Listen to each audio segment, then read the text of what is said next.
Alright, so I want to start this recipe off saying that I went and got me a $1 baguette from Walmart. The rest of the stores are pretty much empty at this point. We're going through this whole isolation, quarantine, stay at home thing. But then I also want to make toast out of this. And I know the camera's a little bit out of frame. I'm still getting used to the camera quality. We recently moved and everything, so I'm trying to get that perfect angle together without putting a piece of tape on there to mark where everything should go. But I want to make garlic butter for the toast. So I want to start out with 1 tablespoon of butter. We're also going to add 2 tablespoons of olive oil. We're going to add a pinch of salt. You don't want to put too much salt. And you also want to put a teaspoon of garlic powder and half a teaspoon of parsley, just kind of for show, not really for taste at this point. You also don't have to use a mortar and pestle like I'm using. You can use pretty much anything. You can just get you a small bowl and a potato masher and mash your butter up until it's smooth. You can get you a food processor and throw everything in there and process it that way and smooth it out. It'll be hard to get it out, but you can.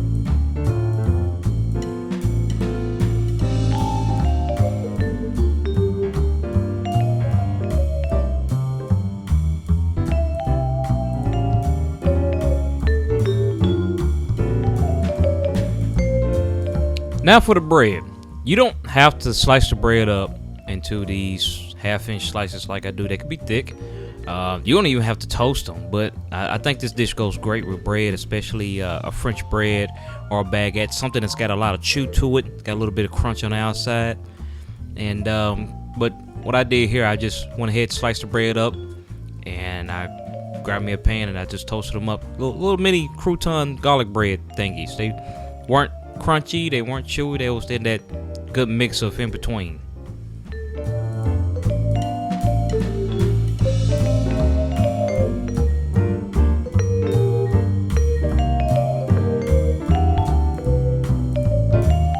Now you don't have to do what I'm doing. You can actually just buy some garlic toast from the store, or whatever you want to use. You don't have to have bread at all. But what I'm going to do here is turn my heat up to medium high. I'm going to use a cast iron skillet. Holds heat better and it distributes heat a little bit better. And then I'm going to take each slice. I'm going to butter it up, throw it in the pan, and let it brown and get a little crispy. It's still going to have some chew to it, but it's going to have that nice brown color to it.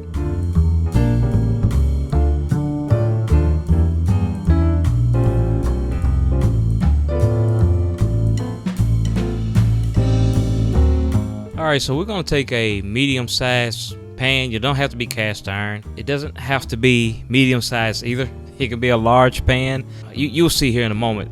My ingredients barely fit.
So after cooking all that, you're going to have some burnt bits at the bottom of the pan.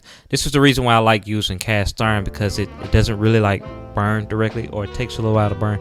I don't know if that makes sense or not, but a lot of the flavor is right there at the bottom of the pan, so leave it right where it's at. And we're going to make a roux on top of this, and we're going to get that stuff off the bottom of the pan, and that's going to be a part of our completed sauce.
I'm just weird about things, but once I pour that milk in, look at the pan.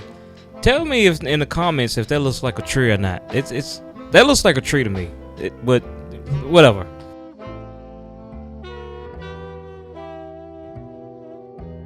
I had to try a piece of that chicken though. That chicken by itself could just be served by itself. It's so good. But here's the thing about the Parmesan cheese. I didn't want the Parmesan cheese to be the star of the show. I wanted it to be like one of the other ingredients. I wanted to add flavor, not dominate. So just make sure to whisk until all the cheese is melted. Every now and again, you can pick the whisk up. Make sure there's not a string of cheese following your whisk.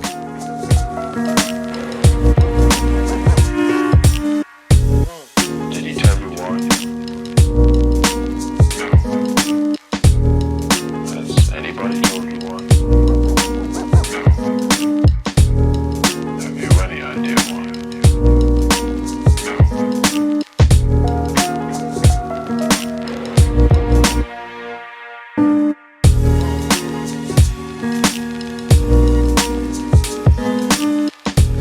This is what I was talking about with the medium-sized large pan thing. I have a large pan, but it's just not deep enough. And I wanted a creamy sauce and I wanted a lot of sauce. But the problem with that is with the type of pan that I have, it's hard to contain all that.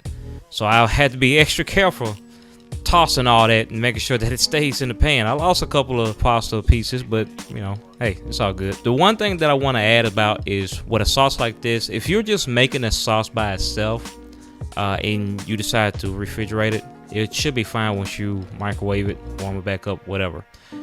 But once you throw pasta into it, you're introducing more starch to the pasta, and it's going to coagulate and it's just going to stick to that pasta. It's not going to be as creamy as it was when you first made it. One of the ways to get around that is to throw a couple of splashes of water into the pasta, microwave it, stir it around, microwave it a little bit more until it's hot, and you'll get that creaminess back.